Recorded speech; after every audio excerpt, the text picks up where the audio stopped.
Hello everyone, welcome back to my channel. Let's find out our own way. जैसे कि आपने देखा कि हमने अपने प्रीवियस वीडियो में क्वाड्रेटिक इक्वेशन की theory plus previous year question को डिस्कस कर लिया था।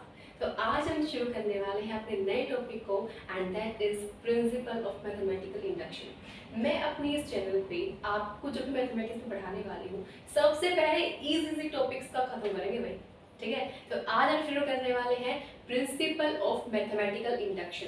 जो बेसिक कॉन्सेप्ट है उन सभी बेसिक कॉन्सेप्ट को डिस्कस ना करते हुए सिर्फ मेन चीज को डिस्कस करेंगे भाई, ठीक है। तो देखिए स्टार्ट करते हैं। हमारे पास नाम है टॉपिक का प्रिंसिपल ऑफ मैथमेटिकल इंडक्शन, जिसको शॉर्ट में हम PMI लिखते हैं। That means principle of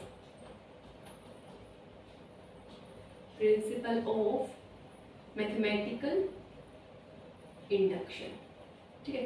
principle of mathematical induction के अंदर आपको डायरेक्ट एक टर्म दे रखी होगी, वो क्या होगी? वो Pn होगी। ये क्या रखा होगा कि आपको इस Pn की वैल्यूज को बताना है कि ये एग्जिस्ट करेगी for all value of n। n की हर एक वैल्यू के लिए इसकी वैल्यू एग्जिस्ट करेगी। तो उसके लिए आपके पास कंडीशंस क्या है कि आपको सबसे पहले इसकी वैल्यू एट 1 पे चेक करनी है, वो एग्जिस्ट करनी चाहिए। फिर आप n-1 के लिए मान लेंगे कि ये हमारी एग्जिस्ट करती है, देन आप प्रूव करेंगे कि ये आपकी ट्रू है फॉर वैल्यू n, ठीक है। अभी आपको समझ में नहीं आ रहा होगा, बट हम करने वाले हैं कुछ क्वेश्चंस जो कि इसके अंदर लिखे हुए हैं, ठीक है। तो अभी हम डिस्कशन शुरू करते हैं ना। अब देखिए हमारे पास इस टॉपिक से रिलेटेड जो हमारा पहला क्वेश्चन है, वो क्वेश्चन क्या है? बट क्वेश्चन जब हम करेंगे तो क्वेश्चन में तो कुछ टर्म यूज होंगी जो आपको आती है। मैं सिर्फ आपको रिवाइज कराऊंगी। तो देखिए, अगर आपके पास ये कहे कि आपको सम ऑफ फर्स्ट n टर्म्स या सम ऑफ n टर्म्स फाइंड करनी है, तो वो क्या होता है? उसका फॉर्मूला आप सबको पता है, वो होता है n into n+1/2। ये हमारी पहली बात। पर अगर हमारे नंबर्स स्क्वायर की फॉर्म में हो तो कैसे निकालेंगे? उसका फॉर्मूला होता है n into n+1 2n+1/6। ये हो गया, दो हो गए हमारे। अब हम करने वाले हैं थर्ड वन को। थर्ड वन में बात हम करते हैं कि अगर हमारे पास क्यूबिक टर्म्स आ जाए तो उनका फॉर्मूला होता है n into n+1/2। ये बिल्कुल सेम टू सेम, बस इसका स्क्वायर हो जाएगा। आप सबको ये तो पता होंगी, बट मैं आपको रिवाइज करने वाली हूँ कि अगर हमारे पास चार टर्म्स दे रखी हो तो किस तरह हमारे पास चार टर्म्स के सम को हम लिखेंगे। तो देखो यहाँ पे तो हमने n square and n cube की बात कर ली, बट वो एक चीज रह गई ना, n की पावर 4, जिसको हम डिस्कस करेंगे। This is summation of n to the power 4 which is equals to n same n into n+1 2n+1। देखो n की बारी आ गई, n+1 की बारी आ गई, 2n की बारी आ गई।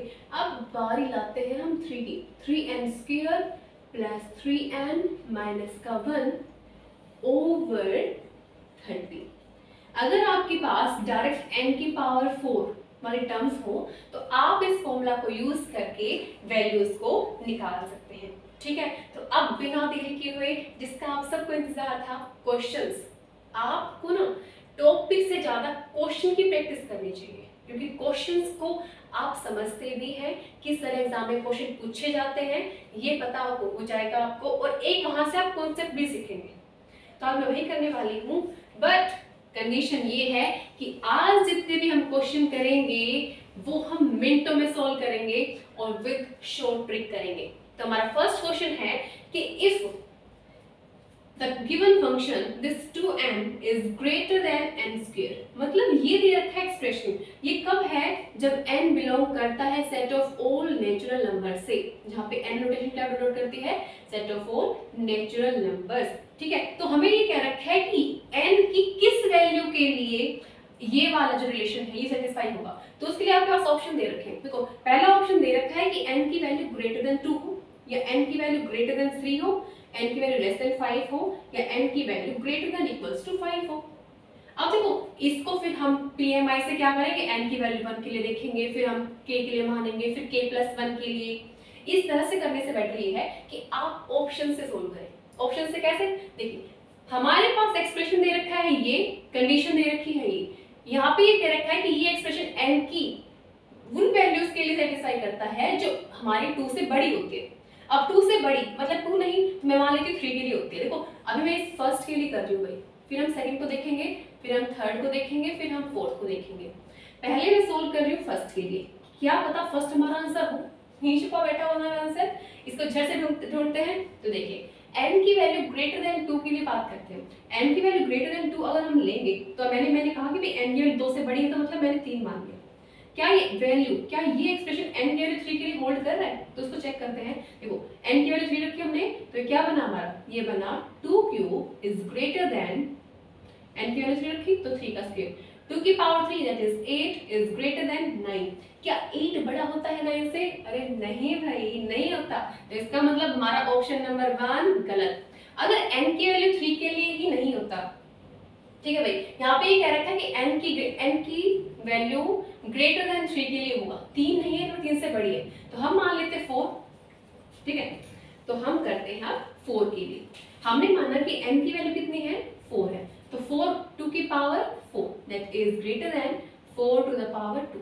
देखो 2 की पावर 4 16 इज ग्रेटर देन 16, नहीं भाई बड़ा नहीं होता, इक्वल भी तो होता है, तो ये निशान तो दिखाई नहीं रखा, तो हमारा ये वाला पार्ट भी गलत। देखो अब n की वैल्यू लेस देन 5 के लिए 5 से छोटी, भाई 5 से छोटा तो 4 है, तो 4 के लिए तो हुआ ही नहीं, तो अब देखो डायरेक्ट ये इससे भी नहीं होगा, तो हमारा ऑप्शन हो गया ये गलत। अब आप कहेंगे कि भाई ये तो मैंने ऐसे टिक लगा दिया, अगर हम ऐसे ना करते तो मैं करके दिखाती हूँ आपको n की वैल्यू 5 के लिए क्या होता है। देखो n की वैल्यू 5 लेती हूँ, 5 पुट करते हैं, 2 की पावर 5 इज ग्रेटर देन 5 की पावर 2, 5 की power 2, 2 to the sorry 5 has a 25 and that is 16 is equals to 32। लो भाई ये आ गया 32 और ये आ गया 25। क्या 32 बड़ा होता है 25 से? एग्जैक्ट बिल्कुल बड़ा होता है भाई, तो हमारा ये ऑप्शन करेक्ट हो गया, तो हमारा ये आंसर है। तो आप आई होप आपको ये फर्स्ट क्वेश्चन समझ में आ गया होगा। इसी के साथ हम चलते हैं अपने क्वेश्चन नंबर 2 की तरफ, ठीक है। तो अब देखिए क्वेश्चन नंबर 2 में स्टेटमेंट थोड़ी सी बड़ी दे रखी है, पर इस बड़ी स्टेटमेंट को भी हम चुटकियों में सोल्व कैसे करते हैं। यहाँ पे क्वेश्चन को लिखने में थोड़ी देर लग रही है, वरना क्वेश्चंस आपके ऐसे ही झटपट हो जाए, ठीक है। तो देखिए शुरू करते हैं हमारे क्वेश्चन नंबर 2 को। क्वेश्चन नंबर 2 में कह रखा है कि हमारे पास कोई सीरीज दे रखी है, कैसी सीरीज कि 3/1 का होल स्क्वायर प्लस 5/1 का स्क्वायर प्लस 2 का स्क्वायर, थर्ड टर्म है 7/1 का स्क्वायर प्लस 2 का स्क्वायर प्लस 3 का स्क्वायर। आपको ये कहना है कि इसकी वैल्यू किन के बराबर होगी, या आपको इसकी किस वैल्यू को निकालना है, nth टर्म को निकालना है। आपकी इसकी वैल्यू, आपको इसको nth टर्म तक बढ़ाना है और फिर बताना है आपके पास वैल्यू कितनी आएगी। तो ऑप्शंस दे रखे हैं आपके, पहला ऑप्शन है आपका 6n/2n+1, 6n/n+1 सॉरी, और सेकंड ऑप्शन दे रखा है 9n/n+1, थर्ड ऑप्शन है 12n/n+1, फोर्थ ऑप्शन है 4n/n+1। अब इस तरह के क्वेश्चन को भी झटपट सॉल्व करने की शॉर्ट ट्रिक ये है कि आप एक एक ऑप्शंस को उठाएं और n की वैल्यू को वेरी करके देखें, ठीक है। कैसे? अगर मैंने यहाँ पे ऑप्शन नंबर फर्स्ट को उठाया, अगर मैंने इसको उठा के चेक किया, तो फर्स्ट ऑप्शन क्या है हमारा 6n/n+1। मैं n की वैल्यू 1 के लिए चेक करती हूँ सब में, अगर मैंने n की वैल्यू को 1 पुट किया तो n की वैल्यू 1 के लिए हमारा क्या आएगा, फर्स्ट टर्म आएगी। फर्स्ट टर्म मतलब 3/1 का स्क्वायर दैट मींस 3 आएगी। तो हम चेक करते हैं कि क्या इसकी वैल्यू 3 आती है हमारी। देखो n की वैल्यू 1 दैट इज 6/1+1 2, 2 3 6, भाई ये तो हो सकता है। अब n की वैल्यू यहाँ पे 1 पुट करते हैं, हमारा जो सेकंड एक्सप्रेशन है तो उसमें अगर 1 पुट करेंगे तो क्या आएगा, ये आएगा हमारे पास। एक मिनट हम करते हैं दूसरे पेन से एंड इसको सोल्व करते हैं जल्दी जल्दी। देखिए हमारे पास सेकंड ऑप्शन के अंदर दे रखा है कि 9n/n+1 दे रखा है, तो 9n यहाँ पे n की वैल्यू 1 पुट करते हो तो क्या आएगी, 9 में 1+1 2, क्या 9 डिवाइड करेगा 2 को? ये सॉरी ना, ये 2 डिवाइड करेगा 9 को? बिल्कुल भी नहीं करेगा। अगर कर भी देगा तो भी हमें 3 नहीं देगा, पर हमें तो 3 चाहिए, तो ये ऑप्शन हमारा कैंसिल हो गया। अब देखो इसमें n की वैल्यू पुट करते हैं। n की वैल्यू 1 पुट किया तो क्या आया? यहाँ से 12 आया, बाय में आया 2, 2 6 12, इसे तो 6 दे दिया भाई, हमें तो चाहिए था 3, तो फिर से ये गलत है, ये वाला भी हमारा गलत। थर्ड वाला क्या रखा है, इसमें भी हमें n की वैल्यू को 1 ही लेना है, तो क्या आया 4/2 दैट इज 2। तो इसका मतलब हमारा फर्स्ट ऑप्शन क्या है, करेक्ट आ गया। तो यहाँ से आप इस तरह बड़ी जल्दी ही इस टाइप के क्वेश्चन का आंसर निकाल सकते हैं। ठीक है, आई होप ये सेकंड क्वेश्चन भी आपको समझ में आया होगा। अब हम चलते हैं अपने क्वेश्चन नंबर 3 की तरफ। हमारा क्वेश्चन नंबर 3 पे बढ़ने से पहले आप ही मुझे बता दीजिए कि आपको मेरी वीडियोस कैसी लग रही हैं। कमेंट सेक्शन में कमेंट करिए भाई, अपने फीडबैक दीजिए, ताकि मैं अपनी आगे आने वाली सीरीज के अंदर कुछ इम्प्रूवमेंट कर पाऊँ।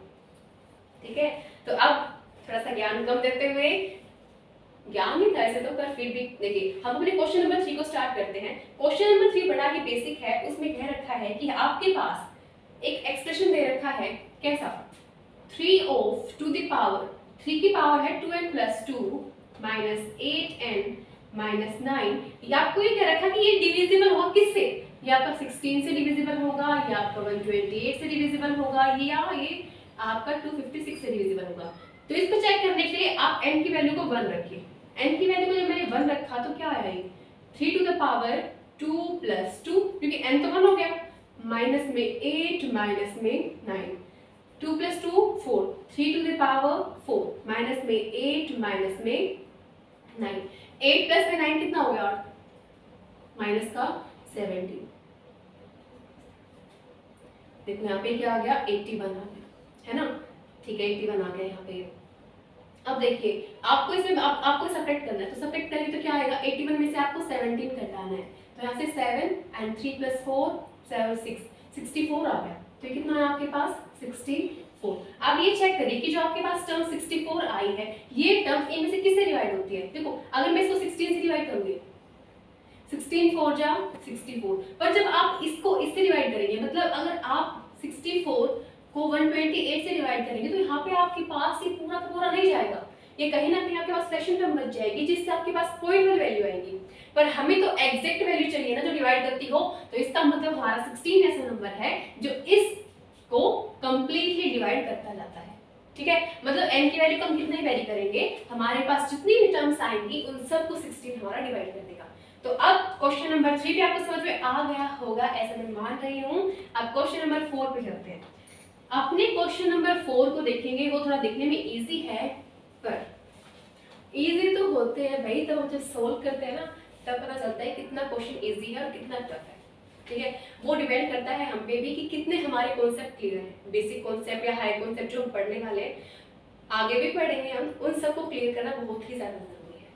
ठीक है, तो अब हम शुरू करते हैं हमारा क्वेश्चन नंबर 4, जो क्या है कि अगर हमारे पास एक्सप्रेशन दे रखा है 1/1 × 3, ठीक है, plus 1/3 × 5 plus up to so on up to 1/2n - 1 into 2n + 1। आपको बताना है कि किसके बराबर होगा। ऑप्शंस हैं, पहला ऑप्शन है 1/2n + 1 के बराबर, या सेकंड है हमारा 2n/3 × n + 1 के बराबर, या 1/2n - 1 के बराबर, या n/2n + 1 के बराबर। तो फिर से वही तरीका, फिर से वही इजी तरीका, हमें क्या करना है, हमें करना है कि इन ऑप्शंस को उठाते जाओ, n की वैल्यू को पुट कराते जाओ और फिर देखते जाओ कि यहाँ पे ऐसी कौन सी हमारे पास टर्म दे रखी है जो n की वैल्यू बदलने पर इसी तरह की सीरीज वाली टर्म को दे देती है। तो कैसे चेक करेंगे, पहला चेक करते हैं। हमने देखो क्या करना है, हाँ अगर n की वैल्यू को 1 ले रहे हैं तो हमें सिर्फ फर्स्ट टर्म को देखना है, तो हम वही करेंगे। सबसे पहले हम इस एक्सप्रेशन को उठाते हैं और n की वैल्यू 1 के लिए इसको चेक करते हैं। अब इसको चेक करने के लिए क्या करेंगे, हम n की वैल्यू को 1 रखेंगे और फिर इस तरह की टर्म को सोल्व करते जाएंगे। अब कैसे सोल्व करेंगे, देखिए हमारे पास जो फर्स्ट टर्म दे रखी है वो है 1/2n + 1, तो n की वैल्यू को मैंने 1 रखा, तो n की वैल्यू को 1 रखा तो क्या आएगी 1/2 + 1 3।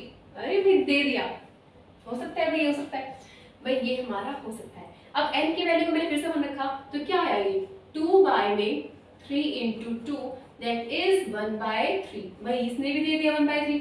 अब हम चेक करते हैं थर्ड वन के लिए, जहां से आपके पास वैल्यू आती है 1/2 - 1 दैट इज 1, तो ये हमारे कैंसिल हो गई।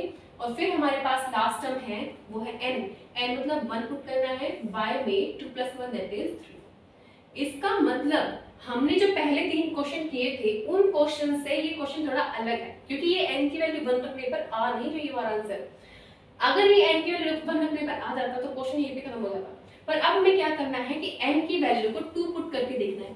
अब जब n की वैल्यू को 2 पुट करेंगे तो ये ध्यान रखना है कि n की वैल्यू 2 के लिए आपको एक टर्म नहीं लेनी है, अब आपको लेनी है 2 टर्म्स, मतलब ये वाली टर्म्स। तो क्या लिखेंगे, देखो क्या है, ये 1/3 है, प्लस में ये क्या है 1/3 मल्टीप्लाई 5। यहाँ से मैंने 1/3 कॉमन लिया, that is 5 + 1 6, 6/5 and that is 3 to the 6, और ये आया हमारा 2/5। तो अब हमें क्या देखना है कि इनमें से कौन सा ऐसा एक्सप्रेशन है जो n की वैल्यू 2 के लिए हमें क्या क्या वैल्यू देता है, 2/5 देगा। तो अब हमें चेक क्या करना है कि n की वैल्यू को 2 रखते जाएंगे और ये देखेंगे कि इनमें से कौन सा जो 2/5 वैल्यू दे देगा, तो वही हमारा आंसर हो जाएगा। तो उसके लिए क्या करेंगे, अब इसको हटा देते हैं।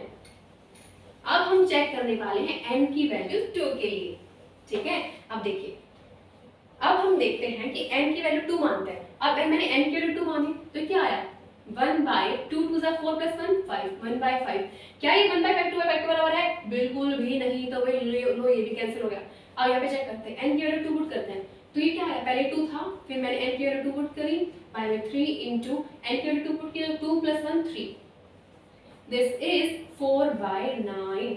भाई ये भी मैच होता नहीं दिख रहा हमें, भाई ये भी हमारा नहीं होगा। लास्ट एक्सप्रेशन कहता है कि अगर n की वैल्यू ऊपर क्या है, n है, तो n की जगह हमने रखा 2, 2y में यहाँ पे 2 मल्टीप्लाई n की वैल्यू फिर से 2 + 1, दिस इज 2/2 to the 4 + 1 5, 2/5। लो भाई इसने दे दिया आंसर। तो ये कह सकते हैं कि ये जो हमारे पास सीरीज गिवन है, इस सीरीज की nth टर्म कहो या ये कहो कि हमारे इस सीरीज का सॉल्यूशन कितना आया, n/2n + 1। क्या आया, n/2n + 1। ये क्वेश्चन देखने में कितने ही इजी हैं, इजी भी हैं, दिखने में थोड़े कॉम्प्लेक्स लग रहे हैं, पर आप इन क्वेश्चंस को इस तरह कर सकते हैं।